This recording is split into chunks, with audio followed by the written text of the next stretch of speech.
Sebenarnya kalau bikin sesuatu yang idealis itu gampang. Iya. Bikin aja yang gila. Kalau kita mau bikin yang komersial banget juga gampang. Bikin aja yang goblok-goblokan pasti laku.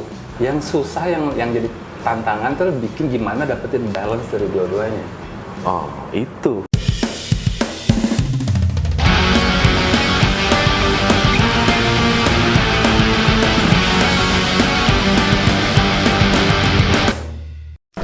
Balik lagi di Ngobras, ngobrol santai bareng gue Miko Herlambang. Dan kali ini gue kedatangan tamu spesial. Asik. Tamu spesial gue adalah seorang legend buat gue ya. Karena ketika dulu musiknya beredar di tanah air ini, itu di usia gue masih sangat belia. Ya kan? Di usia gue sangat belia sekali. Mungkin teman-teman yang hidup di tahun 90-an kenal siapa dia. Oke, kali ini gue kedatangan Mas Eki Puradiredja.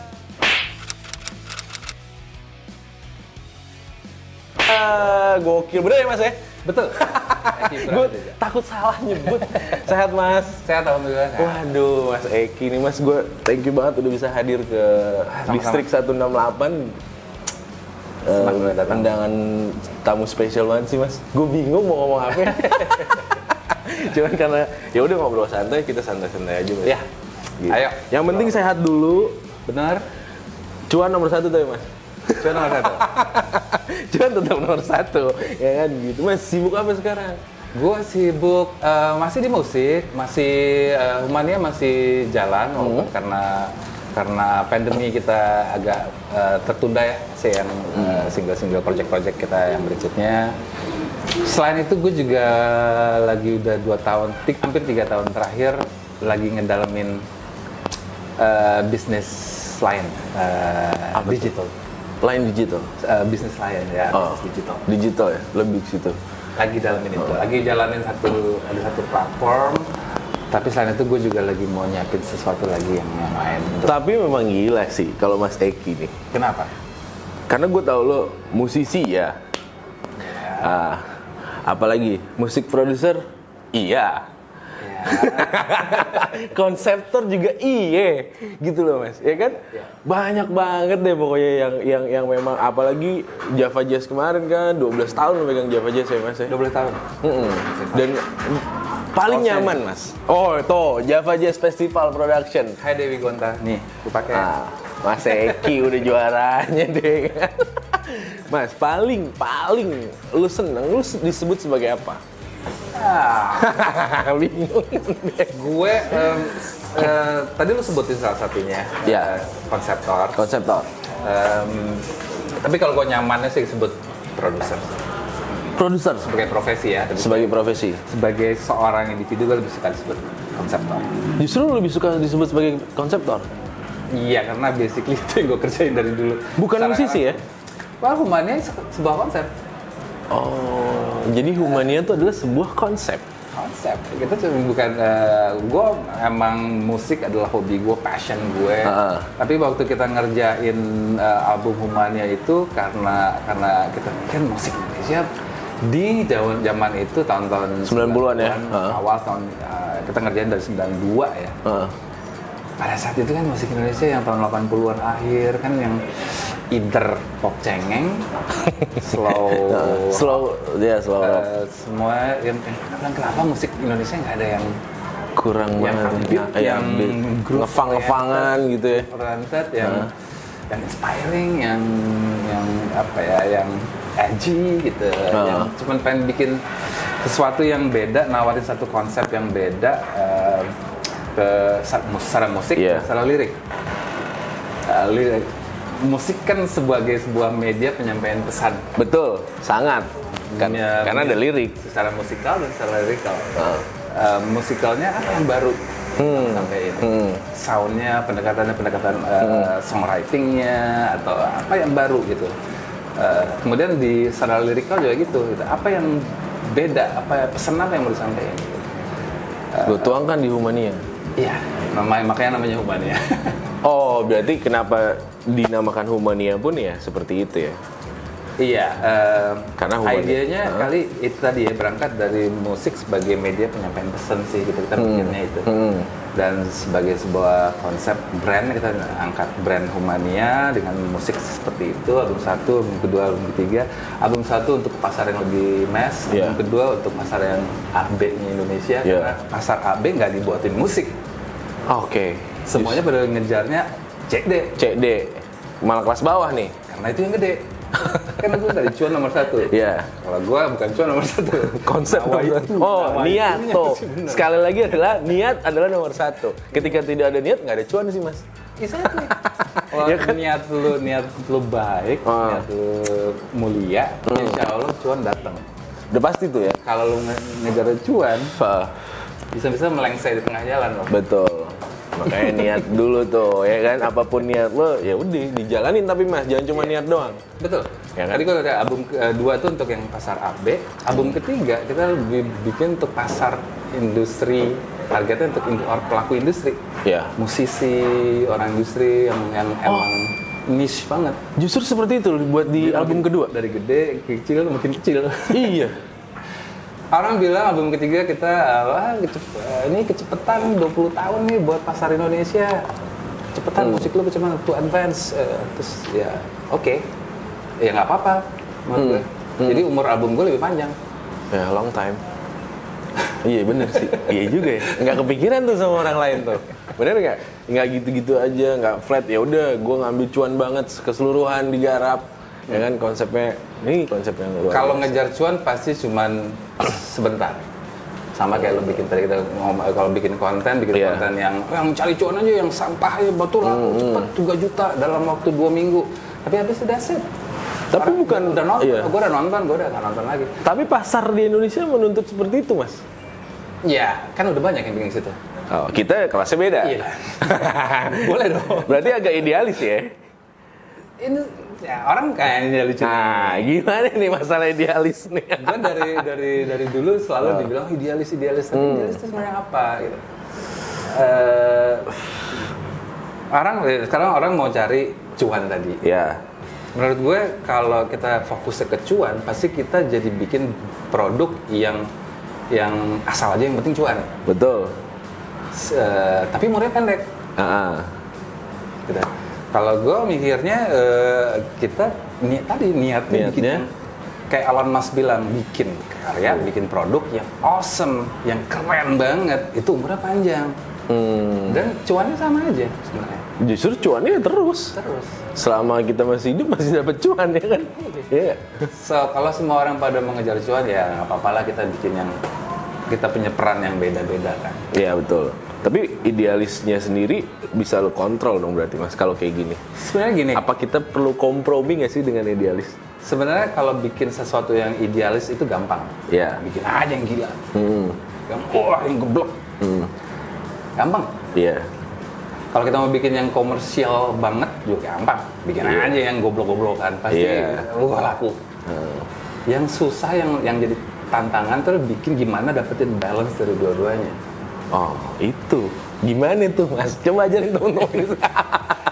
Mendapatkan yang balance dua-duanya. Ya, that's why lu berangkat dari sebuah konsep. Betul. Dari visi misi, terjemahin ke konsep, konsep kreatifnya seperti apa, untuk ngejar target mana. Terus untuk target itu mereka nongkrongnya di mana sih biasanya, mereka seleranya kayak gimana sih, gimana sih cara berpikir mereka, ya ke situ gitu. Kalau kita mau ngejar yang cuan, yang jutaan, yang mass itu, yang CD, monggo kalau lo bisa maintain hubungan sama mereka gitu. Oke. Kalau nggak bisa ya, jangan lo yang lo bisa aja, lo ada di mana sebenarnya. Comfort zone-nya di mana gitu. Kalau lo bisa nyambung sama orang-orang yang di kelas ini, ya ini aja lo pegang, bisa nyambung. Jujur jadinya musik. Iya, musik jujur. Nggak bikin yang tapi lo. Iya. Tapi ini juga bisa direalisasikan dimanapun, nggak cuma di musik ya. Apapun itu, lo dagang, lo buka usaha, pelaku usaha maupun itu bisa pastikan direalisasikan di situ gitu. Benar. Konsep dan yang penting panjang. Jangan ada kan kalau pelaku usaha ibaratnya ikut-ikutan. Iya, banyak banget tuh. Ya kan, wah yang ini bikin glak-gluk, yang itu bikin nyungin apa segala macam, tapi ya hanya sebentar. dan nggak orisinil. Nggak Itu orisinil. nggak stand out karena sama. Betul. Iya sih, sama aja. Itu ya, kita harus berbeda. Iya. Tapi jadi jaga stand out. kualitas juga ya, Mas. Mutu apa segala macam itu wajib. Kalau kualitasnya bagus, pasti orang akan menghargai. Oke. Iya sih. Kalau nggak yang jutaan itu, paling nggak ratusan ribu itu ada. Gitu. Tadi kalau mau ngambil yang mana, kalau mau cuan yang gede, monggo. Nggak apa-apa juga. Nggak juga, nggak salah juga. Bebas juga gitu. Asal bisa maintain aja. Iya. Kalau kita cuma segini aja, cuman kita sincere gitu, kita yang memang yang kita bisa bikin connection gitu sama target market Target kita. marketingnya. Iya. Jadi kita nggak fake gitu. Ya, nggak berat juga untuk ngejalaninnya kan, nggak beban, Jadi nggak beban. naturally Iya, aja. natural aja, nggak beban sama sekali.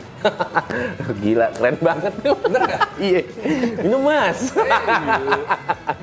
Cheers. Iya tuh, aduh Mas. Humania berarti cukup panjang terbentuk Humania tahun 93 ya? 93. Well, kita ya dari 93, tapi rilis albumnya 94. 94. Nah, sampai dengan sekarang. Iya. Gitu. Nah, kemarin sempat vakum nih Mas dengar. Berapa 16 tahun? Dari 12 tahun 2000 sampai 2019. Kenapa tuh Mas?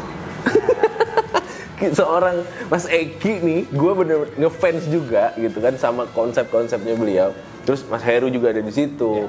Apa sih yang Mas Heru nggak bisa? Kalau buat gue ya Mas, studio ada, gitu. Pemikiran konsep untuk di musik banyak pastinya. Tapi kenapa stuck ibaratnya stop dulu gitu kan? Wah, reasoningnya ada. Waktu itu si Heru juga kita bikin album ketiga itu memang yang Heru nikah, sekolah lagi keluar, gitu. Gue juga yang. Oh, kesibukan Tapi masing-masing. poinnya adalah kita emang mau explore ke hal lain yang kita bisa gitu. Ngerti nggak? Apa tuh? Hal lainnya apa Mas? Selama jalan Humania kan kita dikenal sebagai Humania aja gitu. Wah, Eki Humania ya, Iya. masih nyanyi. Pasti pertanyaan. Ya masih lah, namanya penyanyi. cuman there are more yang kita pengen kerjain than just sekedar being a musician or singer gitu. Kita pengen dikenal sebagai produser, pengen dikenal sebagai konseptor. Gue juga yang pengen ngebangun networking, pengen ngebangun jaringan kerja lah sama teman-teman sama people di orang kreatif di Indonesia yang punya visi misi yang sama. Yang punya eager yang sama untuk melihat gimana ngeliat Indonesia ke depan. Berarti kan tidak ada, ya lu misalnya seketika vakum Mas nggak diam gitu aja, justru mau jaring networking, ada yang dikerjain juga gitu kan. Benar, tahun 2000-an itu gue setelah album Humania yang ketiga itu, nanti kita bisa cerita tentang albumnya, tapi habis itu gue gabung sama Java Festival Production, bangun Java Jazz Festival sama Pak Peter Gonta dan Mbak Dewi Gonta, habis itu dengan teman-teman semua seluruh tim. Terus juga Rockin' Man Festival, Soul Nation Festival, itu juga satu peran yang besar. Iya banget. Gimana kita bisa bikin sebuah festival yang seperti itu internasional di Indonesia. Diakui dunia. Yes, dan gimana waktu itu role gue gimana kita bisa ngangkat musisi Indonesia sederajat sama musisi internasional. Betul. Dalam arti mereka bisa main di panggung yang sama, mereka bisa berkolaborasi, mereka bisa berinteraksi, kita harapin bisa ada kerjasama dan lain-lain. Pokoknya gimana mengenalkan Indonesia ke dunia. PR-nya adalah gimana put Indonesia in the world stage. Iya Dan sih. itu juga besar gitu. Cukup besar potensi adanya Mas Eki di situ. Visi dan misi cukup besar. Jadi itu hal yang menurut gue worth untuk dikerjain. Iya. Dan Humania ngambil dulu deh. Iya. Berjalan. Kita udah ngerjain 3 karya yang menurut gue yang album ketiga itu yang udah ultimate karya kita. Itu lu yakin di album ketiga itu akan long Mas? Dengan masa yang maksudnya setiap tahunnya, setiap ininya kan berganti nih sekarang, ibaratnya dari masa ke masa. Berarti lu sudah konsepkan di album ketiga ini akan panjang. Iya, waktu kita ngeluarin album ketiga itu semua orang di industri bilang musik lu kecepetan buat pasar di Indonesia. Dan kecepetan 20 tahun. Gokil. Album ketiga tahun 2000 2000. dan 20 tahun yang akan datang 2020. Pas. mulai lagi. Gila gak tuh? Ibaratnya kalau gue pecinta Mercy 10 tahun, 20 tahun ke depan orang udah nyiptain Mercy 2003 tapi dalemannya udah di 2023 gitu ya Mas ya? Ya, dan itu gue ngeliat 2020 dari dulu serius banget gitu. Karena waktu ngajian album ketiga itu kan di masa-masa Krismon, kerusuhan, pada saat itu 98 sampai 2000. Tahun 98 itu kita gue pindah ke Bogor, ke Cimacan, Puncak, bangun studio di sana. Teman-teman semua pada kabur berangkat ke sana karena di Jakarta lagi crowded, chaos abis, tank, tentara di mana-mana. Ngeri lah pokoknya. Semuanya pada stres dan kabur ke Cimacan. Kita di sana. Nah, bikin album lah di sana gitu. Bikin album yang menurut gue sih itu kayak Paul udah that's it gitu loh. Si album nyeripainnya apa, interaksi judul albumnya. Judul album interaksi ya? Iya, dan itu ada simbolnya begini gitu ya, kayak tanda plus tapi di titik sinilah kita berinteraksi.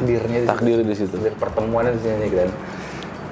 Kenapa makanya albumnya judulnya Terinteraksi, salah satu lagunya memang interaksi yang gue bikin sama Indra Lesmana. Iya. Liriknya tentang rasa percaya gitu kan, relationship based on trust, without trust ya ada relationship gitu. Iya. Bener, apapun itu ya, lo relationship tuh apa aja, mau bisnis, mau pernikahan, mau pacaran. Dan gue ngeliat juga ada satu lagu yang judulnya Coba Sekali Lagi, ngomongin Indonesia 2020. Coba sekali lagi, aku akan kembali. Coba sekali lagi, masih ada cara yang belum ku coba. Dari mana asalku, coba kembali lagi. Mungkin ini saatnya kita berjaya. Itu dapet. Itu Mas, itu gokil sih. Dan 2020 ini kan ngomongin bukan cuma perubahan dengan reformasi, segala macam ya, teknologi, tapi yang paling penting apa? Regenerasi. Iya, udah pasti. By 2020, siapa yang jadi pengambil keputusan? Betul. Generasi gue, generasi X. Iya. X dan senial. Iya. Siapa yang mengambil keputusan adalah orang-orang yang dari umur 40-an sampai 50-an gitu kan. Betul. Nah, ini nih, jadi gue ngomongin itu di sini. Gila, itu dapat dari mana, Mas? Maksudnya kepikiran di saat ya ibarat Jakarta chaos, lu pun cabut gitu kan, meninggalkan Jakarta. Kok tiba-tiba punya pemikiran? Dari mana itu ceritanya? Dan itu ya kalau gue ngeliat sih gimana ya di satu hal deh. Nggak banyak Mas masalahnya musisi yang seperti ini. Mungkin, cuman gini deh, gue ambil contoh. Waktu di Cimacan itu di villa kita itu, teras villa kita itu kita ngadep ada 2 gunung dan itu semua horizonnya itu luas banget, lebar. Hamparan lah gitu. Jadi kita bisa melihat jauh ke depan. Iya. Jauh banget, ada city lights kalau malam, jauh banget. Bedanya sama kita kalau di Jakarta, kita selalu ngeliat tembok pasti. Pandangan lu terbatas. Iya, betul. Mungkin itu juga. Tapi di idenya kita jadi ngelihatnya jauh gitu, nggak ngelihat yang kalau di Jakarta cenderungan kita karena kita selalu dalam ruangan dibatasi AC, lah. Iya. Apapun itu pasti terbatasi. Jadi di ruangan tertutup dan terhalang sama tembok. Jarak kita sama tembok ini sampai nggak bisa mikir ya.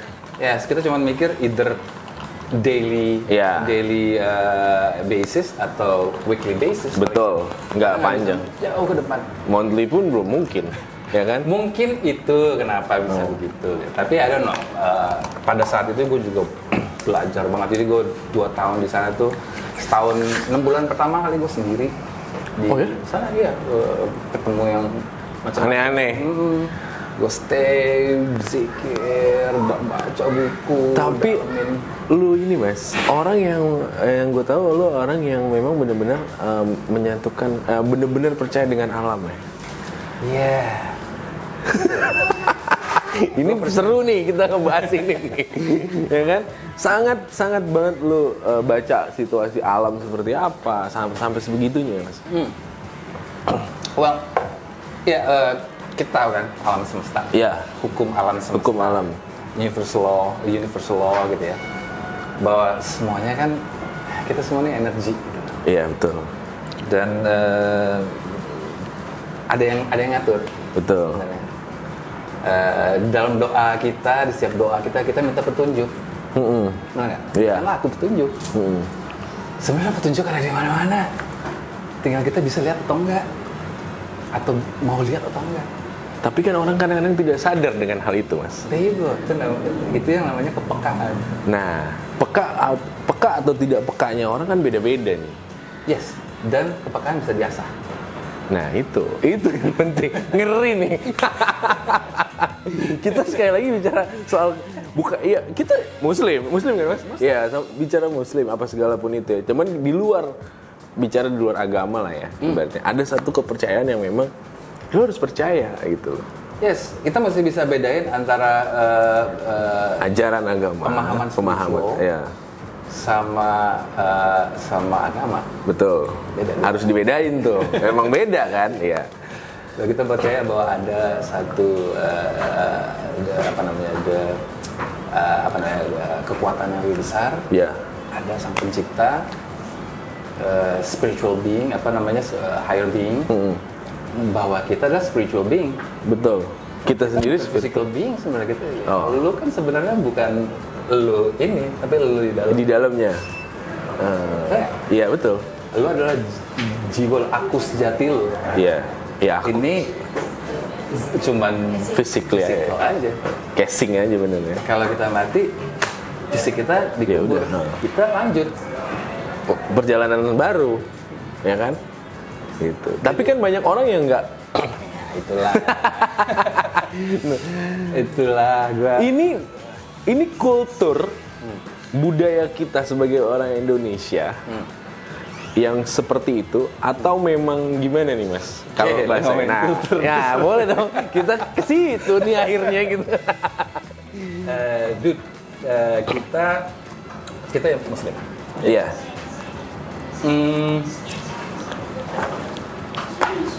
Agama yang diakui sekarang, agama yang kita anut semua ini adalah sebenarnya agama yang datang dari luar ya. Betul. Setuju ya? Iya. Bahwa sebenarnya kita sebelum bangsa Indonesia bangsa apa? Maksudnya Indonesia baru 70 juta tahun. Iya. Tahun depan itu juga. Sekarang 76 tahun depan. Anjing gua bisa jawab nih. Sebelum bangsa Indonesia bangsa apa? Coba. Nusantara. Oke. Nusantara ya udah puluhan ribu tahun dan belum masuk agama bahkan kan dulu. Sama sekali ya kan. Justru kita punya ajaran-ajaran sendiri. Betul. Sunda Wiwitan, ajaran. Jawa punya kejawen, kayak gitu-gitulah ya ibaratnya. Kita nggak nyebutnya agama, tapi itu ajaran. Ajaran, oke. Budaya. Dan itu yang digeser. Oh, oke. Jadi yang diakui hanya yang ini, yang import. Iya benar, import. Masuknya kapan? Itulah kita terputus dengan ikatan leluhur kita. Dari abad 12-an itu. Sampai kita ngeliat nenek moyang kita selalu diajarkan di sekolah. Nenek moyang kita adalah penganut animisme dan dinamisme. Menyembah berhala. Ini siapa yang bikin? Ya orang ada lah gitu kan. Kan dimanipulasi. Sejarah kita dimanipulasi sejak dulu. Sejarah itu bikin kita jadi satu bangsa. Kalau kita terputus dengan ikatan leluhur kita, kita jadi satu bangsa yang nggak tahu siapa kita sebenarnya. Itu bahaya dong. Exactly. Tuh. Kita pikir kalau kita berpendidikan tinggi dikit, kita jadi ke barat-baratan. Enggak juga. Kalau kita alim, kita taat, kita jadi ke Arab-Arapan. Nusantaranya mana? Ya. Karena udah nggak kepake kan ibaratnya. There you go. Padahal kalau kita mau explore, jangan keluar explore ke dalam. Betul.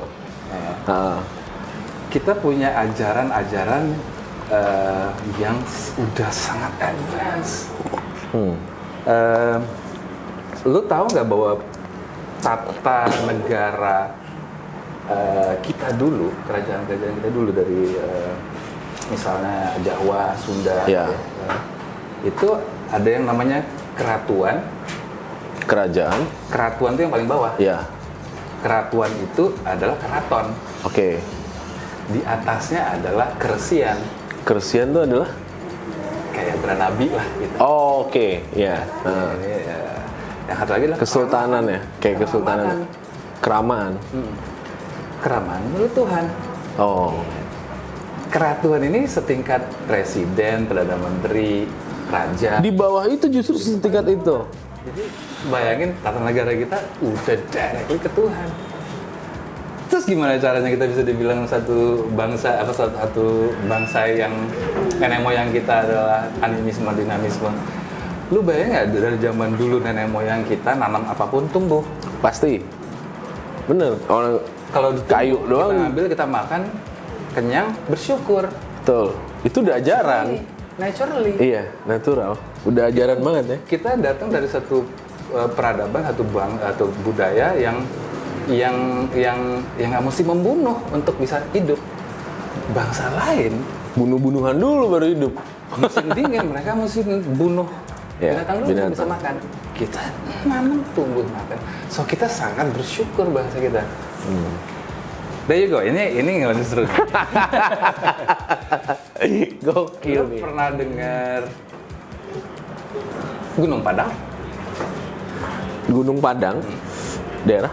Cianjur. Oh, ya, belum. So far itu Gunung Padang itu adalah satu pundan berundak megalithic site tertua dan terbesar di dunia. Oh ya. Umurnya minimum 20.000 tahun. 20.000 tahun. Iya. Dan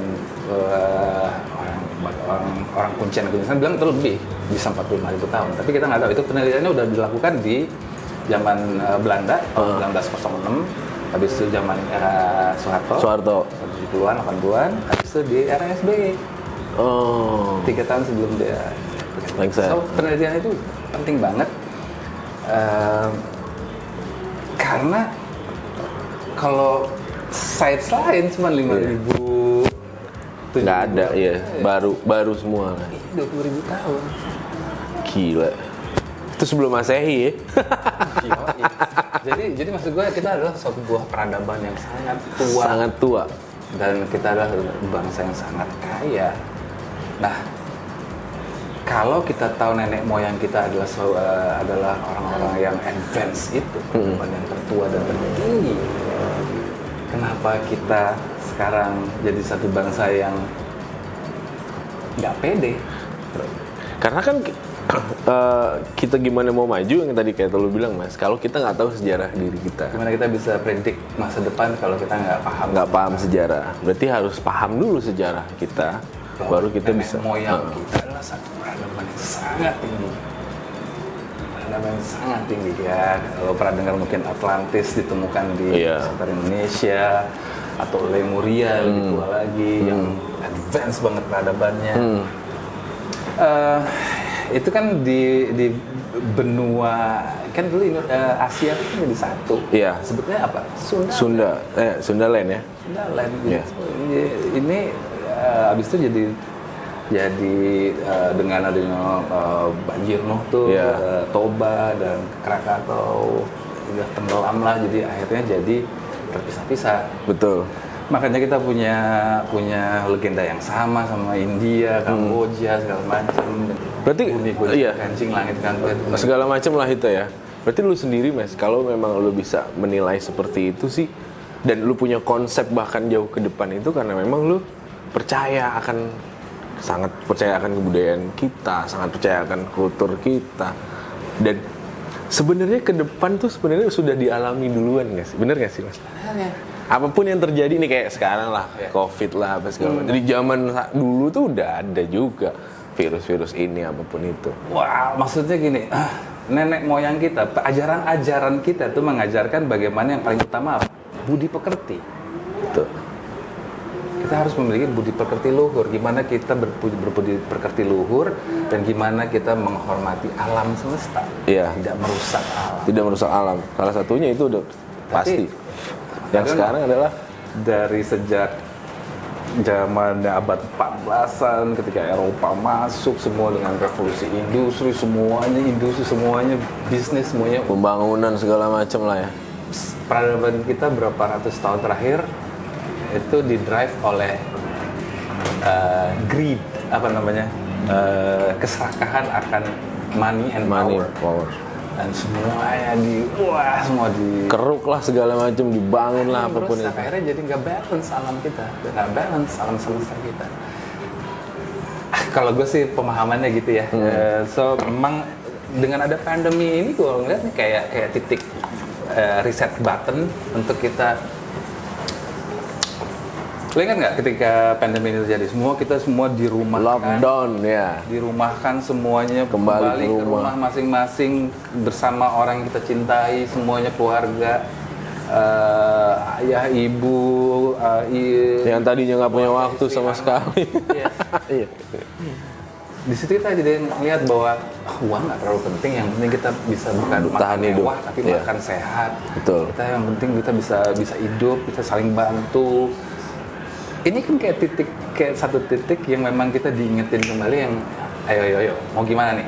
Nah, Ini kita at least 100 tahun terakhir kita udah salah arah nih. Iya. Peradaban itu salah arah, semuanya about cuan. gitu. Kembali lagi ke cuan tuh, ya kan? Pasti itu. Semuanya greedy, semuanya. Iya. Wah. Mungkin bisa dibenerin kali gitu. Kita harusnya nggak gitu. Nggak berpikir itu lagi. Iya dong. Kita udah bukan nyari keluar, tapi nyari ke dalam keluarga, ke dalam Diri sendiri ya. Sekarang gue tanya, kita mencari Tuhan di mana sih? Di diri kita sendiri lah. Exactly, orang yang Tuhan yang tergantung yang di atas. Emang Tuhan Siapa yang dia tergantung diri lu gitu kan? So itu kan, kita search within, ketemu sama aku sejati kita, siapa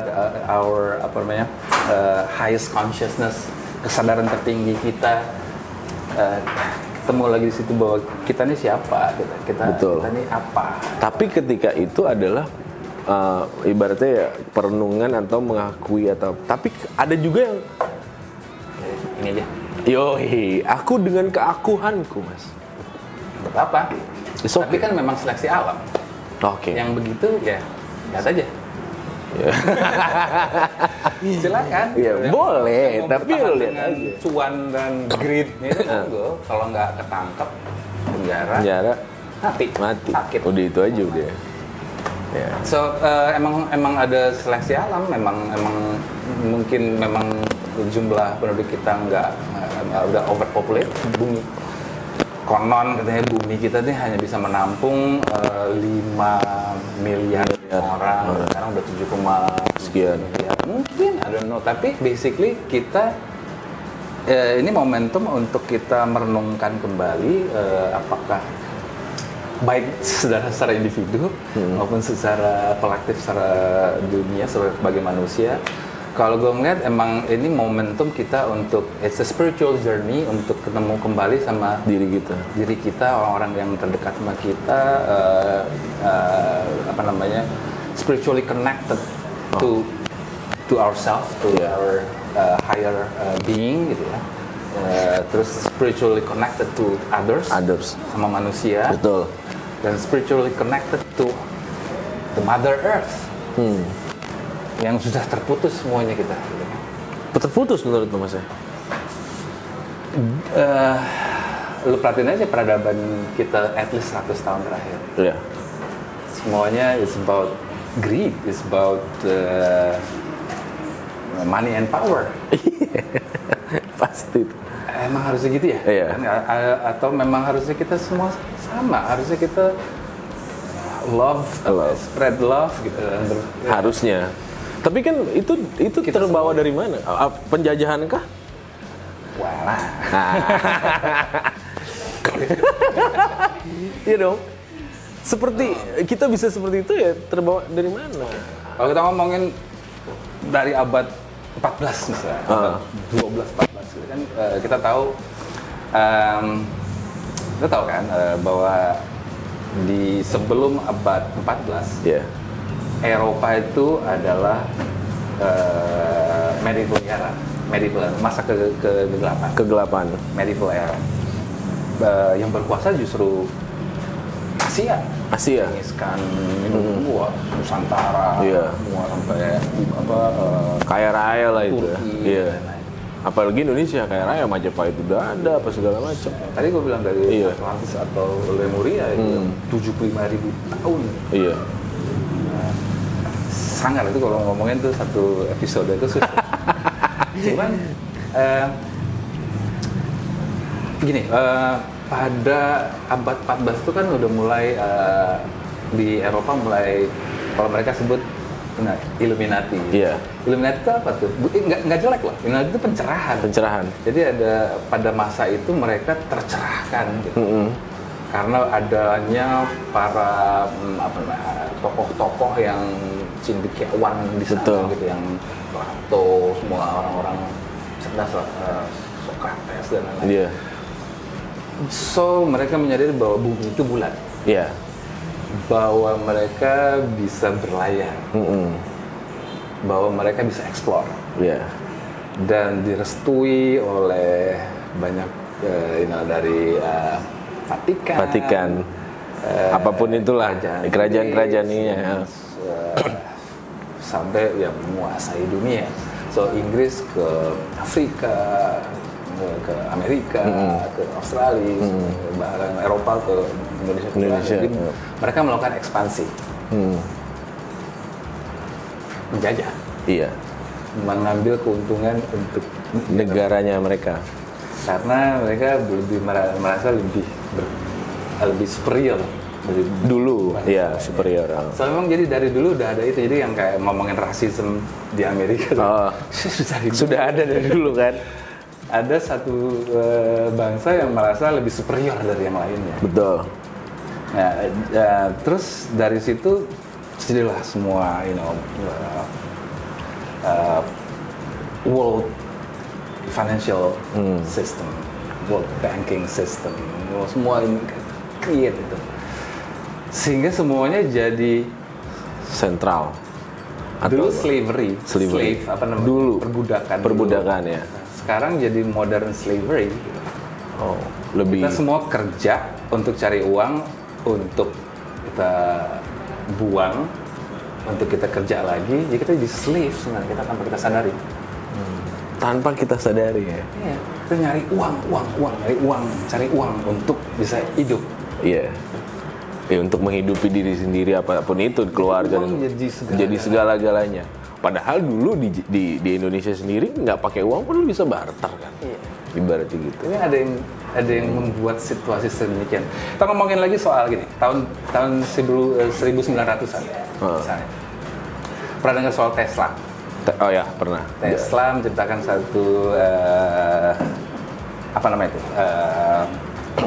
Pembangkit listrik yang bisa infinity gitu, yang bisa berjalan terus gitu, terus bisa nyebarin lewat apa namanya getaran.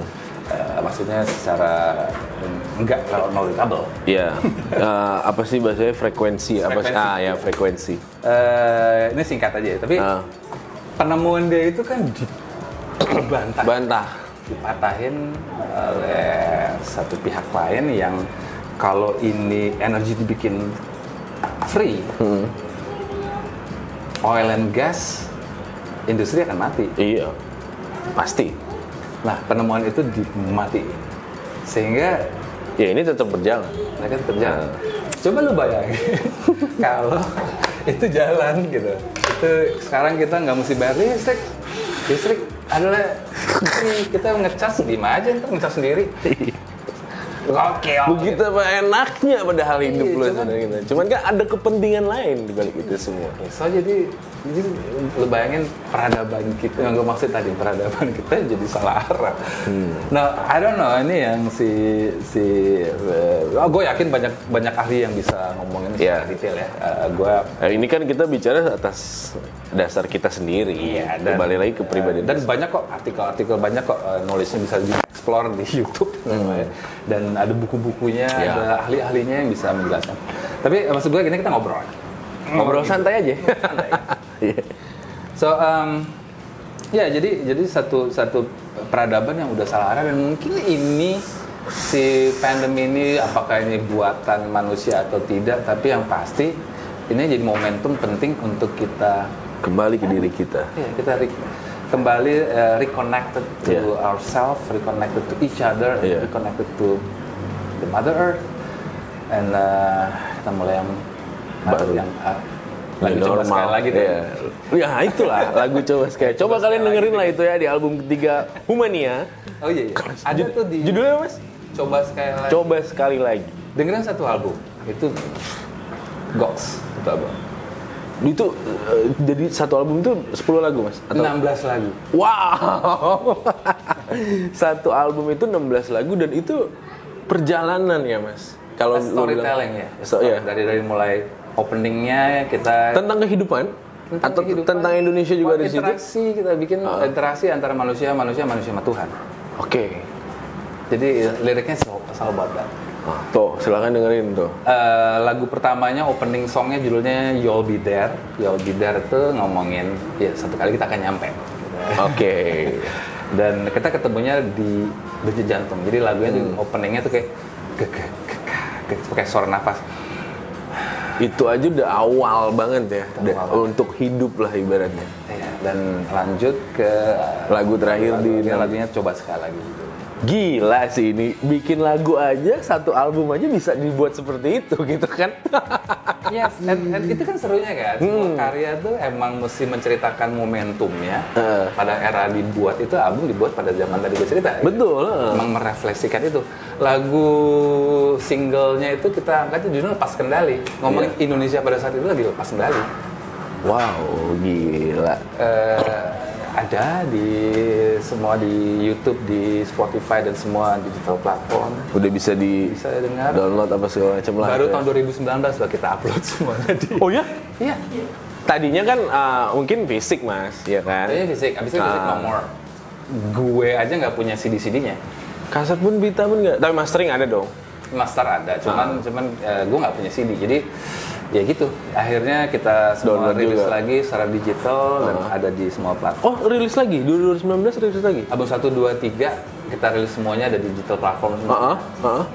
Plus single-single baru kita yang dengan nuansa yang baru pun mungkin nggak? Dengan maksudnya ya digital berarti kan? Kembali ke digital. Yes. Oke, nggak, kalau dulu kan ya masih manual lah ya ibaratnya. Yes, tapi kan sebenarnya ya. Nah ini Mas nih, ini dia, lu tipe yang Humania lah gue bisa, atau lu pribadi lah Mas, tipe yang oke, gue ikut dari masa ke masa dengan sekarang digital, dulu manual, semua dulu analog lah ya Mas, apa itulah itu ya kan. Well, lu harus ngikutin atau tetap berpendirian ya sudah, ini musik gua, ini karya gua, lirik masa depan 20 tahun ke depan, tapi mungkin dari aransemen ataupun itu ya sudah, gua nggak ngikutin zaman. Lu tipe yang kayak gimana nih Mas? Yang pasti kita kan punya journey masing-masing ya. Betul. Setiap manusia pasti punya journey, spiritual journey-nya gitu. Dia nyampe di poin mana dalam hidupnya, sampai dia bikin karya seperti apa. Betul. Gitu. Itu kan being honest, being jujur sama karya kita. Gitu ya. Gue rasa itu yang paling penting, instead of kita mau ngikutin selera pasar. Gue rasa di musik, gue yakin dari dulu di musik, di karya seni. Gitu.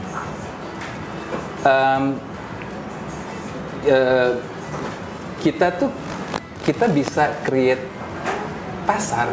Instead of kita ngikutin selera pasar. Tapi kita bisa create pasar juga gitu. Iya, jadi maksudnya kalau yang sekarang lagi musim misalnya lagu galau, atau dulu yang apa tadi bilangnya digital Melayu. Oh ya, Melayu kemarin ya, gitu. Monggo, silakan, nggak apa-apa, boleh. Daripada bikin gitu, gue mau bikin yang mau bikin. Tetap itu ya. Pasti ada pasarnya. Yang bisa menghargai mereka yang iya capek nih semuanya sama.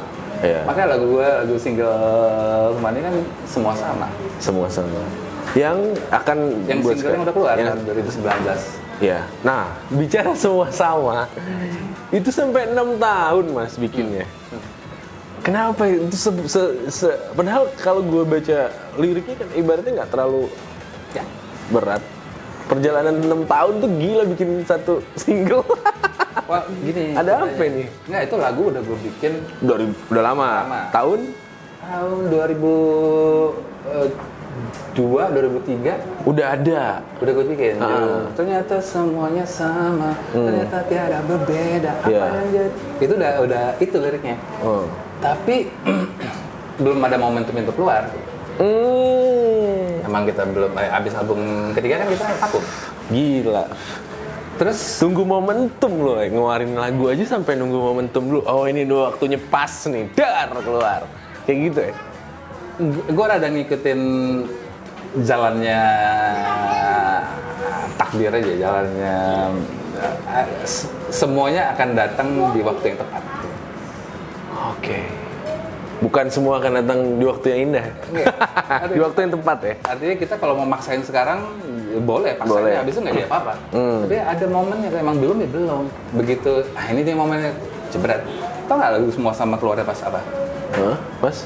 Pas habis Pilpres 2019.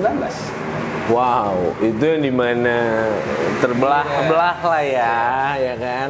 Lagunya keluarnya ternyata semuanya sama. Sama aja. Apa ya? Nggak ada yang beda sebenarnya kan? Ya, jadi yang kita semua berbeda. Jadi Iya. gini, ketika kita mencari perbedaan, justru kita akan ketemu dengan persamaan. Bener. Ketika kita mencari persamaan, Pasti ketemu perbedaan. se- Simple. Sesimpel itu aja gitu kan, ya kan? dan, kenapa kita mesti jadi ada permusuhan gitu? Kita satu bagian, Iya. satu bangsa yang besar, satu bangsa yang kaya. Iya.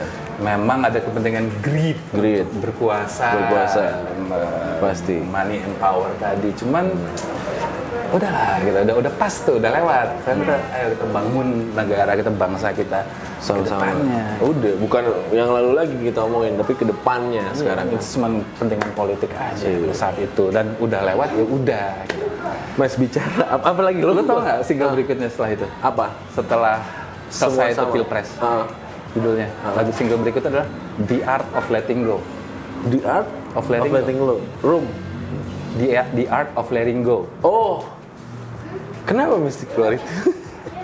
Ya udah, move on. Ya udah gitu kan, dari yang kemarin, Ikhlasin. dari yang sama, ayolah move on sekarang. Iya. Mengajak semua untuk ya sudah ayo gitu. Udah nggak lagi lu gini deh gitu loh. Lagu The Art of Letting Go udah gua tulis dari tahun 2001 2001 ya benar. Momennya keluarnya di situ. So, Gila, panjang banget perjalanan itu. bukan lama bikinnya, cuman yang ya memang keluarnya pas momennya di situ gitu. Berarti lu sama Mas Heru memang sepemikiran sampai sepemikiran itu ya, Mas? Lumayan. Gua sama Maksudnya? Heru punya ikatan batin yang kuat. Kita grew up bareng gitu. Kita explore bareng dan nemuin bareng gitu. Jadi yang Dua kepala, harusnya egonya berbeda sih.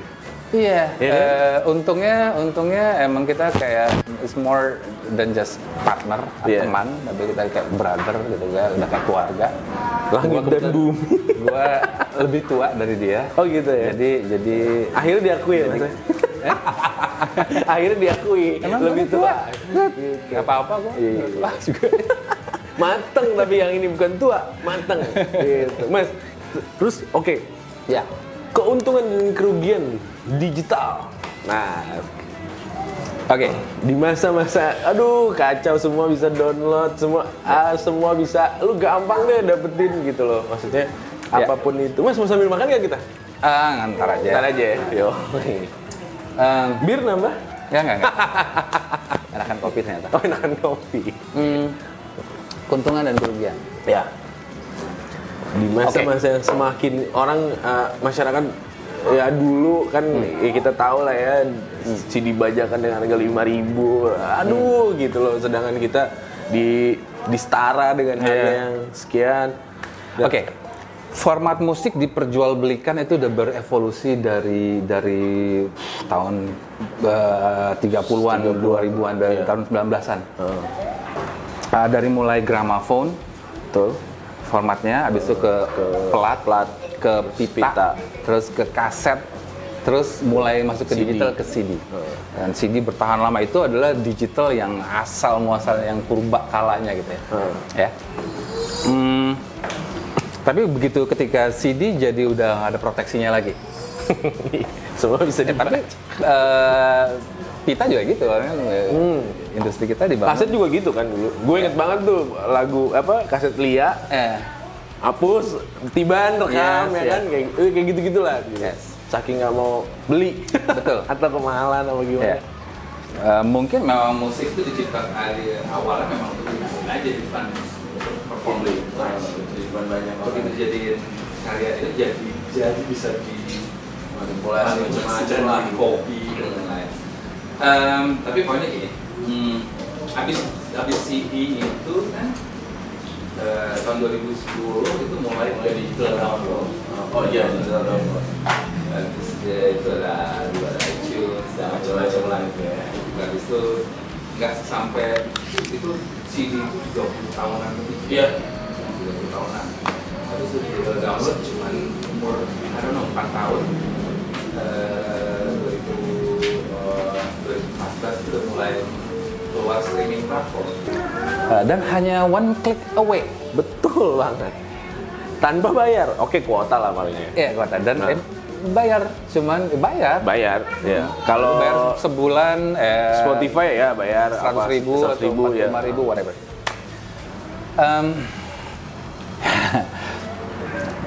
Oke, Ini emang harus dibahas, Mas. harus dibahas ya? Iya dong. Oke, Kan merasa dirugikan musisi. well, gini, ketika musik dibuat begitu mudah dan begitu murah Ya, untuk dapat dinikmati, betul. otomatis penghargaan terhadap karya musik Tidak ada. akan menurun. Akan menurun. Bahkan tidak ada gitu aja. Iya, orang ngarepinnya gratis. Iya, betul. Lah, terus siapa kalau musik gratis? Terus siapa yang harus bayar? Hak cipta, Kos produksi, macam-macam, ya. harus produksi, promosi segala macam. Banyak banget. Iya, oke. Capek coba. Ayo capek. So, jadilah berubah. Kita perhatiin berubah dari mulai orang bikin album, sekarang jadi nggak bikin album, bikin single. Betul. Karena nggak make sense kalau bikin album, cost produksinya segini, nanti nggak bakal balik. Nggak bakal balik. Baik labels, producer, semuanya yang singles dulu aja deh. Ya. Jadi singles, ngeluarin singles, mudah-mudahan jadi dapat banyak gigs. Iya. Ya. Source-nya dari gigs. Iya. Karena dari streaming platform tersebut, sekali lagu kita didengar, kita hanya dapat 0,0001. Nggak ada satu. 263 gitu lah. Oh, oke. Jadi yang kecil sekali, sen. Iya. Jadi hanya musisi artis yang di-push sama big labels yang bisa sampai puluhan juta streaming baru yang berasa. Iya. Kalau enggak ya enggak. Ya. Kalau Prince the Yeah, singer the bilang singer. ya, atau David Bowie atau musisi-musisi singer ini, atau Quincy Jones bilang, what industry? Nggak ada industri. Prince bilang Tidak ada industri ya, sekarang. maksudnya industri musik Iya, apa? musik apa? Waktu pertanyaan kita adalah gimana the future dari musik industri? Dia bilang, what industry? There is no industry. Yes. Terus Prince bilang era digital ini hanya menguntungkan para pelaku bisnisnya. musisinya No. Kecil lah nilainya, kecil banget. Ini gua kalau ngomongin ini para orang-orang yang digital believers ini yang Wah, begitu. kacau. Berubah harusnya. Iya. Segala macam. Iya. Cuman akhirnya dapatnya apa? Sekarang musisi jadi satu deh, nggak bikin album tapi bikinnya single. Dan yang lebih parah lagi tau nggak apa dengan streaming? Apa? Sekarang musik cuma 3 menit. Iya. Durasi musik cuma 3 menit. Karena kenapa? Kalau dibikin 5 menit, orang cuma dengar depannya, habis itu dicepetin, nggak dapat full. Full. Nah. Karena sebenarnya itu kan hitungannya sekali, kalau 70% aja lo denger satu lagi, baru hitung satu full. Baru masuk. Iya. Jadi kalau lo mendingan lo bikinnya 3 menit, dan semuanya dari awal adalah hook. Semuanya hook, baru booming. Akhirnya karya pun jadi berubah. Betul sih. Satu itu karya musik jadi berubah jadi pendek-pendek durasinya, terus juga tadi semuanya adalah hook semuanya. Pak, nggak ada yang intro panjang dulu terus masuk kemana dulu itu pasti langsung dicepetin sama orang.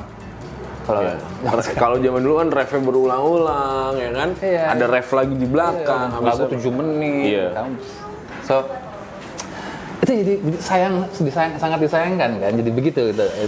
Itu dampak yang nggak jarang dibahas juga gitu. Solusinya mas kedepannya lah, ini kita bicara untuk musik Indonesia, seluruh musisi di dunia mungkin, nggak cuma di Indonesia gitu. Iya, dari dulu gue perdebatannya sama teman-teman di industri dan segala macam, ya memang begini, memang berubah. Sekarang pelaku industri harus merubah mindset dalam berkarya, sistem produksi dan marketing, itu bahasa gue sih. Strategi marketing. Yang gue tunggu dari dulu adalah what's next-nya. Kan tadi musik berevolusi terus formatnya. Mulai dari gramafon, plat, pita, kaset, CD, digital download, digital streaming. What's next? Apalagi nih habis ini kan? Ya ini future-nya ke digital. Betul. Tapi yang menarik, sistem digital yang sekarang atau sistem digital sekarang atau dunia internet sekarang nih, digital sekarang semuanya masih centralized. Oke. Harusnya jadi semuanya karena centralized, jadi ada kemungkinan sangat besar kemungkinan bisa dimanipulasi. Betul. Dan dimonopoli pastinya. Baru berapa hari ini ada gerakan mendemo Spotify untuk naikin harga streamingnya. Ya. Dari 0,00 tersebut jadi 1 sen. Mintanya nggak banyak ya, 1 sen gitu loh. Belum masuk iklan lo, aduh. Gitu. Industri musik dijalankan oleh pelaku industri lain hari ini. Iya, sangat. Nah, jadi lihat dari mulai itu sampai ayam goreng, gitu kan. Semuanya pokoknya jadi dikuasai sama pelaku industri lain. Betul. Provider udah pasti. Bisnis digital, udah apapun itulah. Belum apa-apa, musisi udah potong 30%, potong lagi 30%, agregator ini itu kita dapat nyet. Sampai akhirnya dapetin 0,0 sekian lah. What's next-nya yang gue harapkan, yang gue lihat adalah blockchain music. Blockchain musik dengan sistem baru berarti. Sistem blockchain akan datangnya nih. Sudah mulai. Udah dari berapa tahun terakhir. Bagus. Itu anak pertamanya Mas Eki. Anak keduanya Mas Eki. Hai, bilang. Ya kan, calon bibit nih. Calon bibit Mas Eki. Oh, berarti udah mulai nih Mas ya? Lo mungkin pernah dengar Bitcoin, cryptocurrency, itu mereka menggunakan blockchain system. Karena jadi tidak bisa lagi dimanipulasi blockchain system ini keuntungannya, prinsipnya dulu, decentralized. Lo nggak centralized. Mengkotak-kotakan dong Mas kita. Nggak mungkin di-hack, nggak mungkin dimanipulasi, nggak mungkin di monopoli karena it's demokratis. Yakin loh Mas, dengan itu tidak mungkin dihack. Monggo pelajari. Ada di mana-mana soal sistem blockchain di YouTube, di semua artikel-artikel, pelajari. Sampai segitu kuatnya. This is the future the digital business. Wow. And it's fair. Karena peer to peer, direct langsung ya. Si musisi langsung dengan orang dengar, bayar langsung ke musisi. Skip konsumen berarti langsung ya. Skip the middleman. Wow. Ini musisi. Oke, kita cakupannya Indonesia dulu nih. Indonesia belum ada. Dan setuju atau tidak dengan sistem yang akan di Indonesia belum masuk? blockchain. Blockchain udah ada cryptocurrency Indonesia, udah ada rupiah, udah ada apa lagi tuh beberapa mata uang kripto di Indonesia. Udah mulai kesana, udah tapi mulai masuk. memang ini satu sistem yang baru dan memang belum semuanya paham. Gue ngobrol sama banyak pihak, masih banyak yang belum paham apa itu blockchain. Semuanya masih ya kayak Bitcoin kan. Bitcoin itu salah satu kripto yang menggunakan sistem blockchain, tapi banyak cryptocurrency lainnya. Ada Ethereum, ada BNB, ada banyak. Macam-macam lah ya. Dan itu baru satu hal. Ini it's not about payment system, it's not about cryptocurrency, it's about pendataan. Dan monggo dipelajari loh. Gue bukan ahlinya, tapi gue cuman ngebukain bahwa gue hoping dan gue ngeliat ini adalah solusi terobosan karena kan semua bidang industri nantinya. Nggak cuma musik, Bukan cuma musik. film pun seperti itu ya kan. Nggak orang gampang sembarangan streaming apa segala macam. Berarti udah, dan langsung directnya ini sih yang paling penting. Ya, dan itu nggak bisa dihack dan nggak bisa dimonopoli. Itu kerennya sih. Jadi semua orang pada mau bikin platform untuk ngejar cuan nih, untuk jadi centralized. Ya itu belum blockchain. Tapi kan directnya belum tentu langsung ke si pelaku, Mas. Karena ada PH, production house-nya. Bisa kita kalau bicara di film, karena Pokoknya siapa yang punya haknya, yang upload, yang masuk itu yang terima. Rata-rata bagi-bagi. Oke, rata-rata belum tentu produsernya yang upload. Yang punya hak Yang bisa punya hak biasanya. Nah, yang kalau di musik yang punya hak untuk musisinya, sound recording rights sama yang punya song royalties. Yes. Langsung si artisnya lah ibaratnya. Performing rights-nya. Performing rights-nya. Juga. Jadi ya ini yang akan dapat. Jadi kalau musiknya tidak label. gimana? Kalau dia tidak ikut label musik. Label musik juga bisa masukin dan dia dapat dari situ. Berarti masing-masing Bisa dapat. si pelakunya Yang langsung own the rights aja. Iya. The rights ownernya yang hanya bisa masukin dan dia akan terima. Nanti siapa yang punya haknya akan dapat. Dan nantinya udah harus semuanya dapat. Maksudnya bukan cuman sound recording rights dan song royalties, tapi juga performing rights semuanya, musisinya dapat. Iya. Di lagu makanya pendataan tuh database-nya metadatanya mesti benar dalam nanti ngisi musik. Lagu ini ciptaan siapa, siapa berapa orang yang tulis, 1-2 orang tulis namanya, habis itu yang nyanyi siapa, yang main drum siapa, yang main bass siapa, yang main gitar siapa, itu harus semua dapat. Termasuk sound engineer harus dapat. Iya, berarti kan di situ adalah sebelum diupload, berarti di situ ada memang kontrak yang terjadi. Yes. Di internnya dulu. Iya, kalau dia indie label.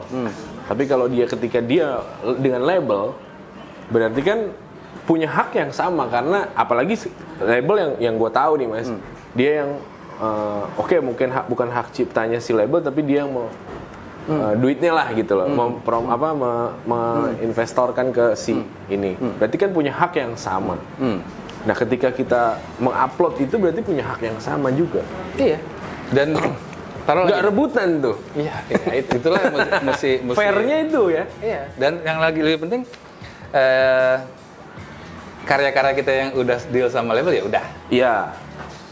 Nextnya kita pikir, kalau next time kalau gitu gue bikinnya gini aja, sendiri aja. Itu berarti kan gitu. Kan balik lagi ke semangat indie. Ke semangatnya iya. Indie lu mau movement. indie atau lu mau label, kembali lagi pilihannya itu. Gue upload sendiri. Itu ketika musik. Tapi ketika kita bicara film, udah jelas. Ada PH atau production house-nya, ya jadi ya produsernya, produser dan haknya mungkin bukan lagi langsung di artisnya atau haknya ada di. Tentunya ini perlu dieksplor oleh pelaku-pelaku industri masing-masing ya, industri masing-masing, dan ini perlu dipelajari. Tapi ide dari adanya satu sistem baru yang namanya blockchain ini yang harus dipelajari dulu. Betul. Karena dalam blockchain itu satu prinsip dasar tadi adalah desentralisasi dan juga adanya smart contract di dalamnya. Nah, itulah smart contract-nya. Jadi udah bagi-bagi langsung cek ini haknya ini udah ada smart contract, dan itulah yang bikin beda dua hal yang bikin beda dari Kembali lagi cuannya lebih besar. sebenarnya. Iya dong. Intinya yang fairness aja lah. Fair lah gitu. Sekarang gimana kita seorang produsen musik gitu ya, kita yang produce, tapi begitu kita distribusin ke Platform publik, lah apapun ke itu. pasar, Ya, pasar. middleman-nya cutnya lebih gede dari kita. Parah. Jadi ini lebih baik ya langsung gitu. Iya, dan tentunya jadi ancaman buat banyak Pihak. tapi ya ini perubahannya gitu, karena ini Dan vision diharuskan sih sebenarnya ya. paling fair ya. Ini monggo lah lo ya, dipelajari fair gitu. lah. Ini gue cuman ngebukain aja ya pemikiran fair aja. bahwa ada ini, monggo pelajari. Ya kayak contoh hal YouTube lah ya. Yang kayak gue harus semangat untuk terus berkarya, terus membuat produksi apa segala macam. Memang gue uploadnya di YouTube. Di cover. Centralized kan? Centralized. Dia yang ngatur. Dia yang ngatur. Iklan segala macam. Iya. Begitu lo monetize baru lo masukin iklan, Iya. tek segala macam. Banyak yang sudah viewers gue yang sudah nonton apa segala macam ya nggak ada, belum sama sekali gitu loh untuk masuk. Jangan kan bicara balik modal. Iya. Sebuah sistem yang centralized pasti Butuh kerja keras. Transparansinya juga Nggak ada. karena yang kontrol mereka, Iya. yang manipulasi mereka. Ya. Tapi ketika ada sistem baru ini, kalau gue pribadi sini lebih oke sih. Ya kan? Gue sama teman-teman juga lagi bikin satu platform untuk orang-orang kayak lo, bikin platform untuk streaming platform, local own, Apa? punya lokal Oh, iya. Indonesia. Nanti gue bisa share. Nah ini yang di sini lo bisa masukin di sini instead of di YouTube. Iya. Di sini lo bisa lebih kontrol, lo punya iklan masuk segala macam. Oh ya, langsung. Dan lo bisa ada visual gifts langsung direct ke lo gitu. So ini satu. Dan itu sudah berjalan. Gue lagi lagi disiapkan. Wih, thank you banget nih. Teman-teman Buat temen-temen yang ini ya, yang mau jadi apalah itulah, YouTuber, Content content creator, influencer, apapun itu, ada satu hal yang baru kita nanti dari Mas Eki. ya, Mudah-mudahan. dan teman-teman lah. Iya lah, makanya kita harus dukung terus, jadi supaya ya ada bicara ya keadilan. Ya kan? Ya kan? Idenya gini. kita. Idenya gini kali ya. Nih kita sekarang di masa pandemi, teman-teman pelaku industri hiburan. Iya. Terpukul paling keras ya. Terpuruk, Bu. Dua industri yang paling parah itu adalah industri hiburan dan industri pariwisata. Betul. Dua-duanya ada under di bawah sebuah kementerian, yaitu Kemenpar. So sejak pandemi kita 2019 kita punya menteri yang sejak pandemi nggak ada apa-apa, nggak ada suara, nggak ada statement, nggak ada. Udah setahun ganti menteri pula kita. Ya. Ulang lagi dari awal lagi. Dari nol lagi. Tapi gue ngeliatnya gini kali ya. Industri kita, industri musik deh. Industri musik ini emang dari dulu nggak pernah punya orang tua gitu. Iya, Mas. Kita kayak anak yatim piatu, lahir sendiri, besar growing up sendiri, Struggle banget deh. besar sendiri. Iya. Kalau mati sendiri. Iya. Gak ada lagi udah. Gak ada yang bantu, gak ada yang apa, ya sudah. Iya. Berjuang sendiri lah. Ya gue nggak mau negatif gitu ngeliat ini. Cuman akhirnya gue ngeliat memang nasib kita ditentukan oleh para pelakunya, para pelaku industri kita berbuat. Nggak usah ngarepin dari pemerintah, dari dulu juga begitu. Iya. Emang pernah dapat apa kita dari pemerintah? Nggak ada. Ya mudah-mudahan mereka nyiapin regulasi, mudah-mudahan mereka mensupport climate-nya, iklimnya untuk industri kita bisa growing. Itu yang kita harapin lah Dari semua. mereka sebagai regulator. Iya. Tapi ujungnya adalah pelaku industrinya berbuat. Kalau Kita nggak harus berbuat nggak sesuatu. bisa apa-apa. Iya. Jangan mengharapkan banyak. Iya, ini kalau gue ini positive thinking kita aja gitu daripada kita nyalahin orang. Iya. Lebih baik kita berbuat. Iya. Iya kan? Kayak lu nih, benar gitu, yang bikin kayak gini, instead of bikin yang sampah. Gitu. Ngobrol-ngobrol ini kan lebih ada manfaat. Ada manfaatnya, banyak orang di sana. Iya, inspiring, ngebuka pemikiran Baru. Gue pun ngobrol sama Mas Eki, banyak banget pemikiran baru yang gue dapet gitu, yang nggak pernah terpikirkan mungkin oleh gue dan kalian semua di sana. Dan gue yakin masih banyak orang lagi yang bisa do the same, nyampein sesuatu knowledge atau wawasan yang inspiring, yang mencerdaskan bangsa. Betul. Daripada pembodohan gitu. Tapi gue bingungnya itu di Indonesia tuh lakunya yang kayak gitu loh. Biarin aja itu memang ada perannya masing-masing. Pasarnya. Sekarang lu mau pasarnya lebih luas tapi Mas, intinya gitu deh. Pasarnya lebih luas, lebih banyak. Iya, dibanding yang edukasi apapun itulah, menginspirasi, membuka wawasan. gak apa-apa, ya udah kalau memang harus begitu. Kan ada seleksi alam. Seleksi alam, kembali lagi seleksi alam. Dan gue percaya bahasanya Mas Eki adalah ketika lo membuat konsep yang bagus, akan panjang dari masa ke masa. Bahkan mungkin cucu lo nanti yang nonton kita di sini kan? Iya. Gitu. Dibanding yang viral sebentar, habis itu ya udah dilupain, ditinggalin. Betul. Oh. Ya, kan ini udah banyak yang bikinnya, biarin aja mereka ngejar. Ini Masa inspirasi kita baru gue. Semua ikut-ikutan bikin kayak dia gitu ya. Udah kita bikin yang kita. Jadi bervariasi gitu. Dan ada kok pasarnya masing-masing. Iya, betul. Mudah-mudahan. Bismillah. Oke, Mas. Yes. Capaian tertinggi, Mas. Selama lu berapa sekarang usia berapa sih? gue 52 tahun. 52 tahun. Mantep ini. nggak? Sudah, bukan bicara mimpi ya, tapi capaian tertinggi dalam hidup lo sudah lo raih itu apa sih, Mas? Waduh. Pencapaian gue. Pencapaian tertinggi. Aduh, gue udah berhasil bikin Humania, satu brand Humania.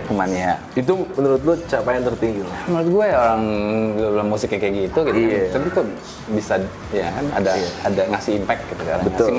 Ngasih manfaat buat lo. inspirasi gitu ya dan lain-lain. Terus kedua gue juga sempet terlibat di Java Festival. Gue bikin festival ikut terlibat. Festival besar yang diakui oleh dunia lah. It's a teamwork effort ya. Yeah. Team effort loh, bukan gue cuman gue terlibat di situ dari nol. Ngebangun brand, ngebangun trust, ngebangun loyal audience. It's the same kayak ngebangun brand Humania, ngebangun trustnya. Fans kita sampai ngebangun loyal fans. Nah, sekarang mungkin ya itu idenya gimana kita ngebangun brand. Terus juga gue pernah punya bar namanya Tabak Bar. Itu masih ada nggak sih, Mas? Udah nggak ada. Ya? Kita 2008 sampai 2010. Oh, tapi buat kita ngedesain konsepnya kan.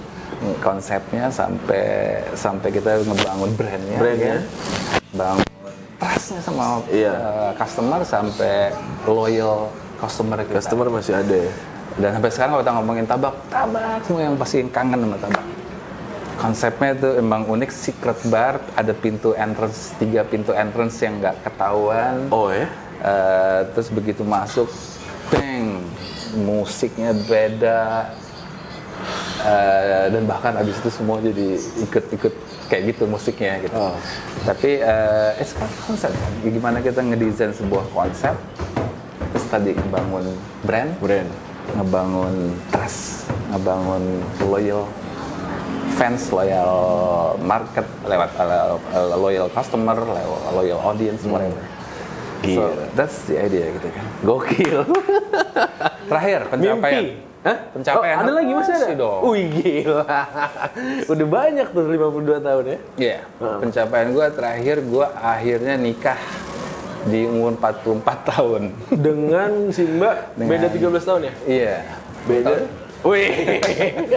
Beda 13 tahun, dikaruniai 3 anak. Waduh, lucu-lucu banget nih ada di sini nih. Dan mereka itu salah satu achievement gue. Sekarang gue hidup buat mereka.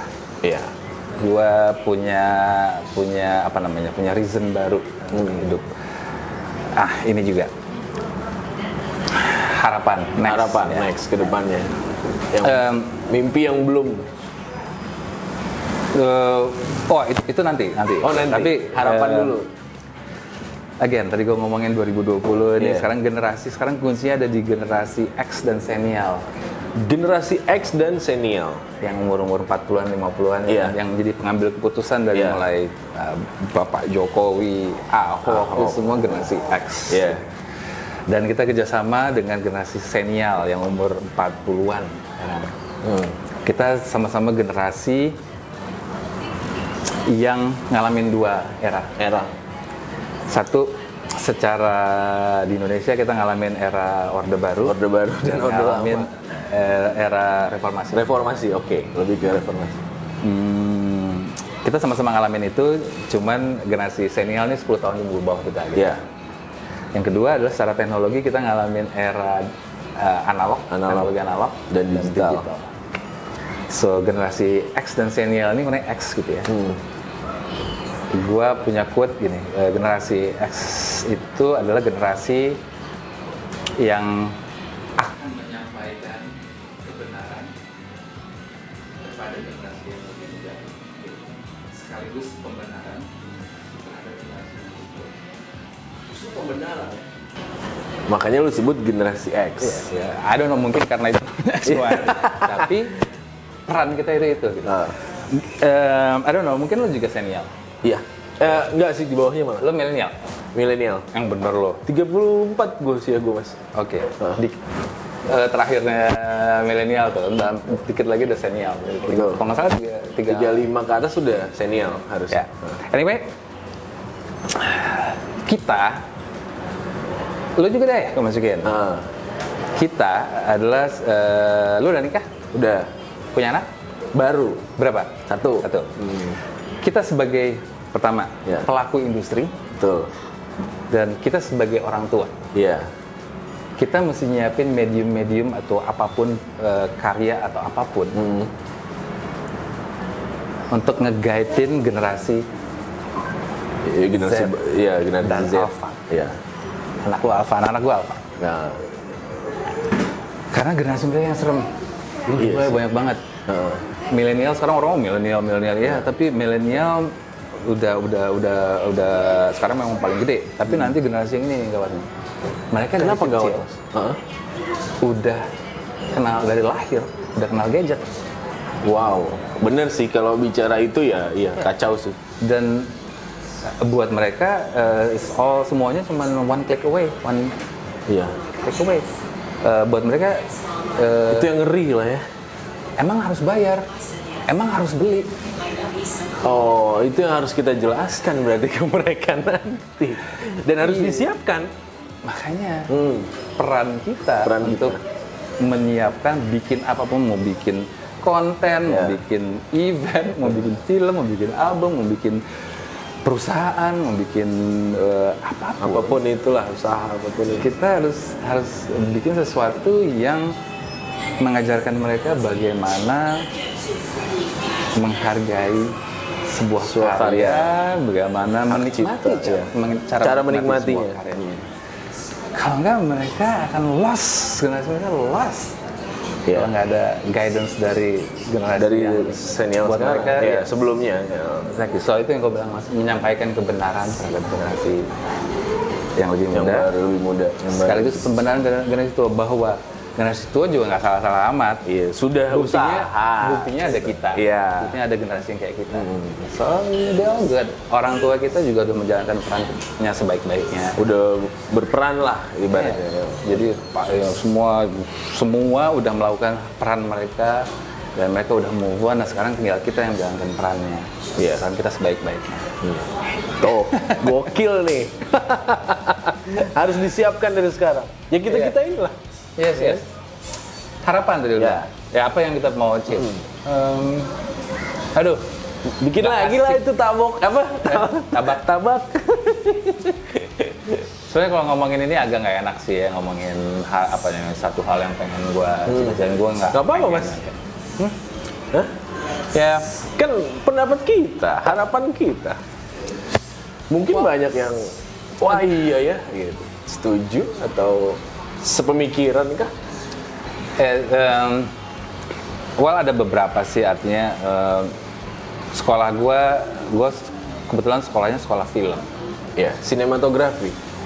Film ya, Ya. di Sydney. Australia. Tapi sampai sekarang gue belum sampai terjun ke film. Belum sama sekali, Mas. Tapi Belum gua, pernah ya? Iya, gue yang itu cita-cita gue yang belum tercapai satu. Nah, mudah-mudahan nih. Ke industri film. Iya. Atau bikin mengeluarkan sesuatu, karya sesuatu. Ya nggak mesti gue directornya atau apa, tapi terlibat sebuah film. Terlibat yang seperti bikin album, ya, bikin karya yang meaningful. Yang bermanfaat. Jadi itu mimpinya ya? Itu satu. Yang kedua kali, harapan gue mudah-mudahan gue bisa rame-rame ya, kerja kolektif gitu sama teman-teman, sama pelaku industri apapun itu. sama-sama generasi yang tadi gue ngomongin, kerja kolektif untuk nyiapin satu infrastruktur digital untuk masa depan. Infrastruktur digital? Termasuk yang tadi, contoh ya itu yang lo bilang tadi, blok apa? Ya, blockchain. Blockchain sih itu. Blockchain. Iya.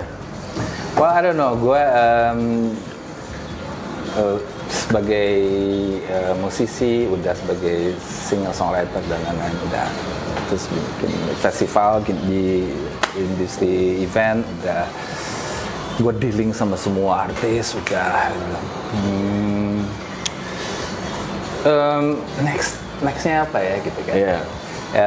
Mungkin kayak tadi gue bilang adalah gimana kita, tadi gue bilang adalah ini waktunya di momentum ini kita reconnecting sama diri kita sendiri, reconnecting to each other sama manusia gitu ya, sama generasi untuk bikin sesuatu bareng-bareng, gotong royong membangun sebuah infrastruktur sistem yang baru untuk masa depan. It's like jadi kita punya legacy sendiri. Tapi udah lu siapkan, Mas? Draftnya lah paling enggak? Udah sih, cuma kalau lo nanya sesuatu hal yang gue jadi agak mimpi apa kan?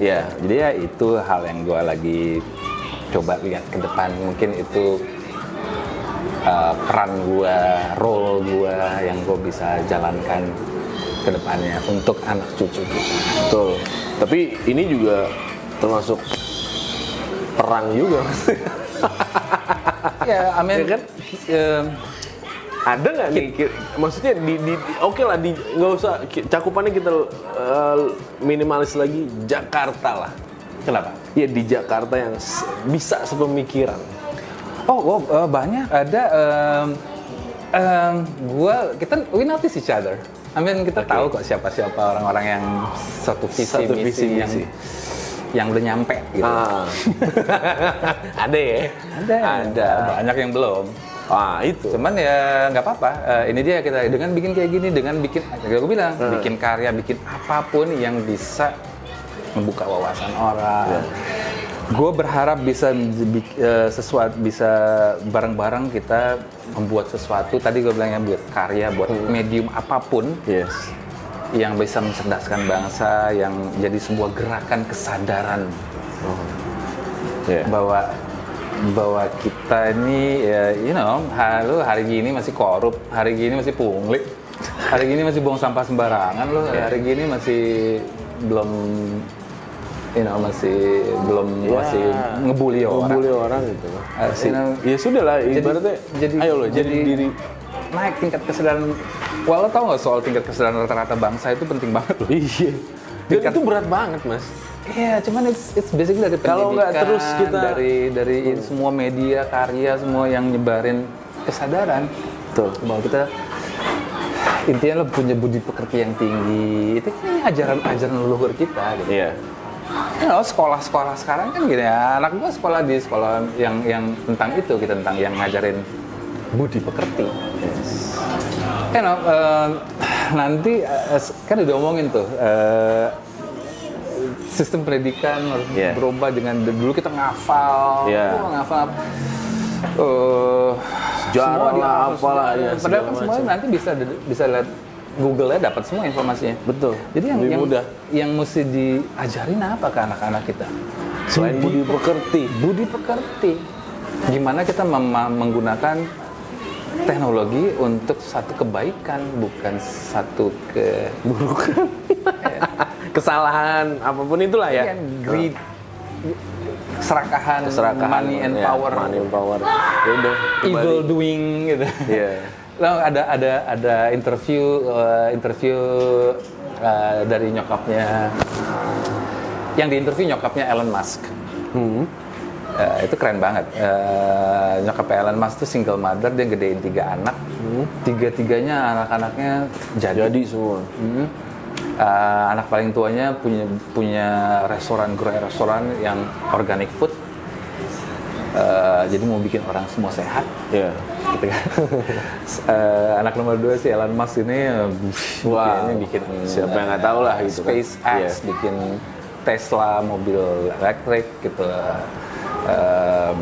Dan semuanya deh. Jadi terus anak yang paling kecil perempuan bikin film, produser film romantis. Cuman dia menerapkan sistem yang artis laki-laki dan perempuan bayarannya sama.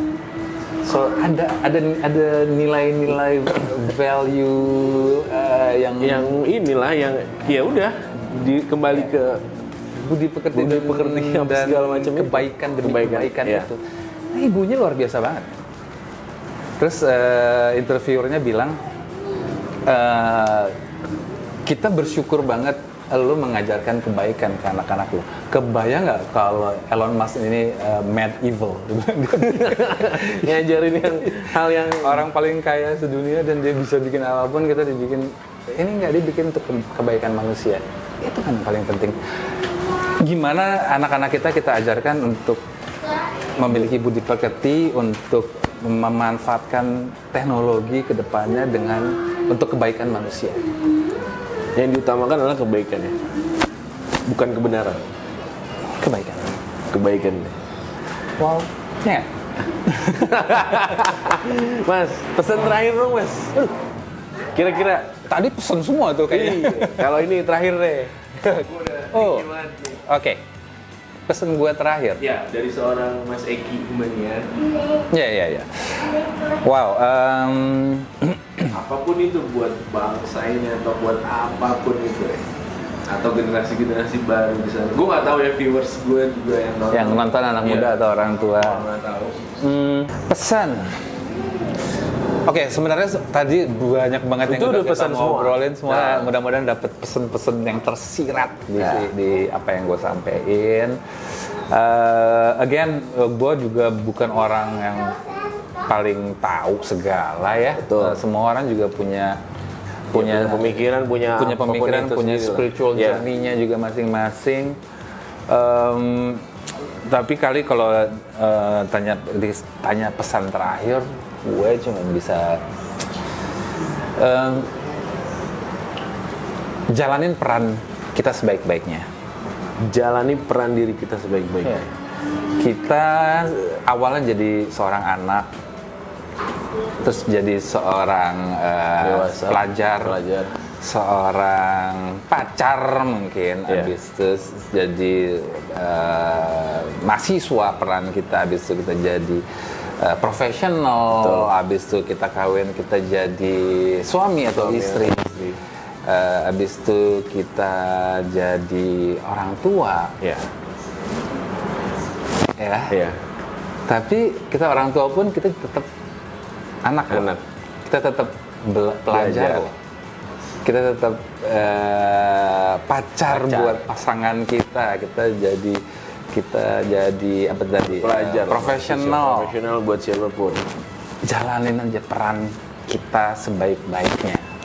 Jalani peran kita sebaik-baiknya. Apapun perannya di situ. Yeah, it's not about job desk, it's about peran. Gitu.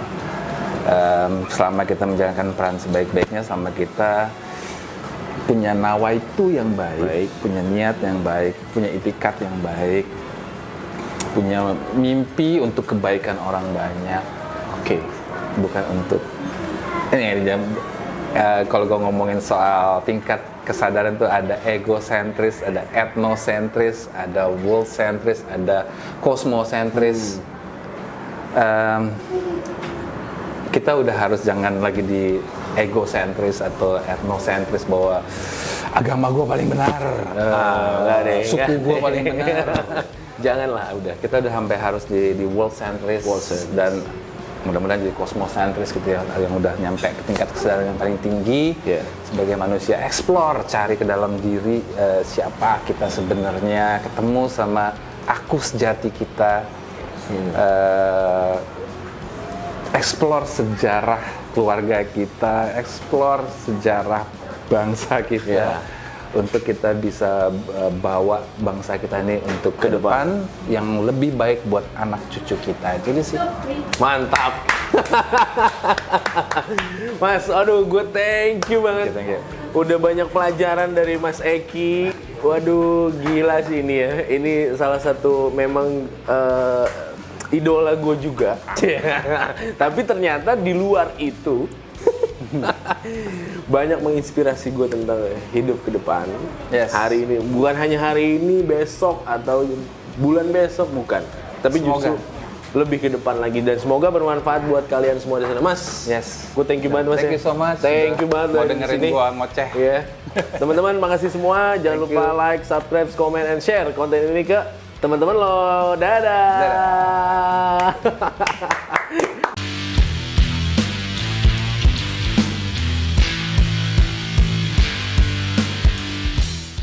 Oke, pesan gue sate kambing. Nah, berapa busuk?